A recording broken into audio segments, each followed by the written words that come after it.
déjà, effectivement, les flotteurs sont très grands, très stables. La résistance de l'eau, c'est vous qui l'adaptez. C'est-à-dire, soit je mets vraiment ma pagaie loin et je vais aller profond, et dans ces cas-là, j'aurai une plus grande résistance. Soit au départ, je vais tout près du corps, puis je vois ce qui se passe. Alors maintenant, on va fléchir le genou de la jambe arrière. On va essayer d'aller poser le genou au sol. Voilà, bien tapis. C'est soit prendre appui au sol. Pour aujourd'hui, vous avez le droit de mettre appui sur votre cuisse. Vous verrez que demain, alors pas le genou. Sachez qu'en général, il faut un décalage d'environ 3 heures entre le moment où vous prenez votre petit déjeuner et le moment où vous faites un effort physique. Pourquoi? Parce que quand vous mangez, il peut y avoir l'effet du sucre qui entraîne un choc insulinique, mais aussi il y a l'effet de la digestion. C'est très important de manger des protéines et d'associer ça avec l'exercice physique, quel qu'il soit, un exercice physique bien sûr adapté à la personne en fonction du niveau de possibilité. Bonjour! Merci Titouan d'être avec nous. Demain, vous allez être debout sur une planche. Donc là, la mienne, elle va faire 22 pouces de large au milieu. Donc c'est assez fin. Ouais. Pour pouvoir tourner, par exemple, vous allez faire un coup de pagaie qui va être plus circulaire, donc plus éloigné de la planche.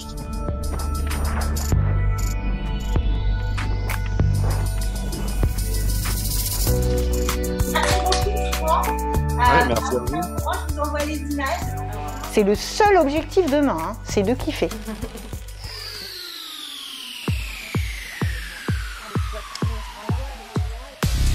Donc on va commencer par s'échauffer les poignets, on va attraper son coude. On connaît un peu l'image du paddle pour une personne. Et là, on est sur un paddle où on va ramer tous ensemble, donc par 2 équipes. On pagaie à droite, le paddle il va aller de quel côté? Droite ou gauche? À gauche.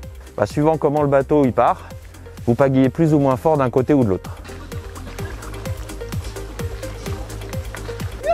Ces activités me donnent du souffle, me permettent d'avancer, de continuer avec le moral. Yeah.